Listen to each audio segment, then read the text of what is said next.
Dear students, welcome to STEM international publisher. This is Tayyaba Shakeel.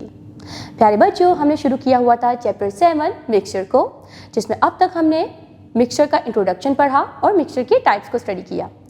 आज की इस वीडियो में हम जानेंगे डेली लाइफ एग्जाम्पल्स के बारे में कि हमें अपनी रोजमर्रा की जिंदगी में ऐसी कौन सी चीजें हैं जो मिक्सचर के फॉर्म में दिखती हैं। सबसे पहले बात करते हैं एयर की। एयर मिक्सचर होती है डिफरेंट गैसेस का। इसमें शामिल होती है ऑक्सीजन, नाइट्रोजन, कार्बन डाइऑक्साइड और दूसरे गैसेस भी। फिर हम बात करते हैं टूथपेस्ट की। टूथपेस्ट भी बहुत से केमिकल से मिलकर बना है। इसमें फ्लेवरिंग एजेंट्स भी होते हैं और क्लीनिंग मटेरियल्स भी होते हैं। फिर बात करते हैं सॉइल की। सॉइल भी सैंड, क्ले, स्टोन और डिकेड प्लांट का मिक्सचर होती है। डिकेड प्लांट से मुराद ऐसे प्लांट जो खराब हो चुके हैं। फिर हम बात करते हैं फोर्थ पॉइंट की। फिर हम बात करते हैं सैलेड की।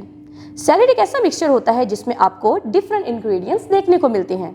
आपको इसमें टमाटोज, कुकुम्बर्स और लेटस देखने को मिलता है। तो ये तमाम चीजें सैलेड मिक्सचर बनाती हैं। फिर हम बात करते हैं स्मोक की। स्मोक भी डिफरेंट गैसेस का मिक्सचर होता है। इसमें जिस चीज को जलाया जाता है उसके छोटे छोटे सॉलिड पार्टिकल्स भी मौजूद होते हैं। अब हम बात करते हैं एयर की। एयर एक मिक्सचर है, लेकिन एयर अगर एक मिक्सचर है तो ये आपको बिल्कुल ऐसे क्यों दिखाई देता है जैसे इसमें कोई चीज मौजूद ही नहीं है। अगर आपको याद हो तो पिछली वीडियो में हमने पढ़ा था कि मिक्सचर की दो टाइप्स होती हैं, होमोजेनियस एंड हेटेरोजेनियस। होमोजेनियस ऐसी टाइप होती है जिसमें यूनिफॉर्म कंपोजिशन होती है, यानी कंपोनेंट्स बज़ाहिरी तौर पर दिखाई नहीं देते हैं। तो प्यारे बच्चों, एयर भी होमोजेनियस मिक्सचर की ही टाइप है। एयर डिफरेंट गैसेस से मिलकर बनी है। अब इनमें कौन कौन से गैसेस शामिल हैं, उनके नाम हैं nitrogen, oxygen, carbon dioxide, argon और water vapours. Why is air a mixture? Air को मिक्सचर क्यों बोलते हैं?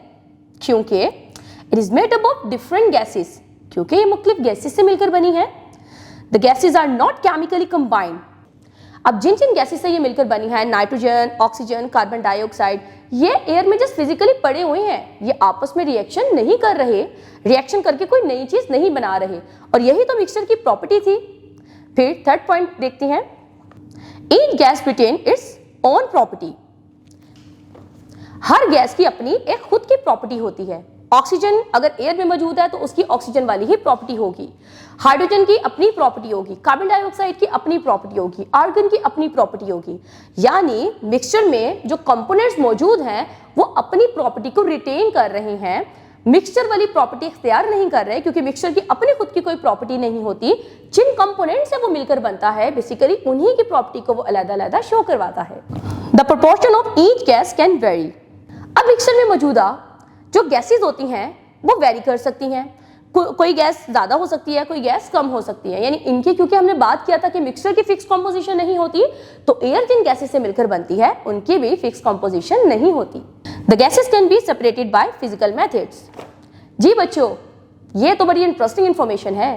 क्या ये बात आपको पता है कि एयर जिन जिन गैसेस से मिलकर बनती है उसको आप फिजिकल मेथड के जरिए भी सेपरेट कर सकते हो। आप लोगों ने कमेंट सेक्शन में बताना है कि साइंटिस्ट ने ऐसा कौन सा तरीका इजाद किया है जिससे एयर में मौजूदा ऑक्सीजन को निकाला जा सकता है, उसको उससे बाकी गैसेस से सेपरेट किया जा सकता है। प्यारे बच्चों, आज की इस वीडियो में हमने डेली लाइफ एग्जांपल्स के बारे में पढ़ा कि हमें रोजमर्रा की जिंदगी में कौन कौन से मिक्सचर्स की फॉर्म देखने को मिलती हैं। उम्मीद करती हूँ आज का लेक्चर आपको समझ आया होगा। मिलते हैं अगली वीडियो में। Till then take care yourself. अल्लाह हाफिज।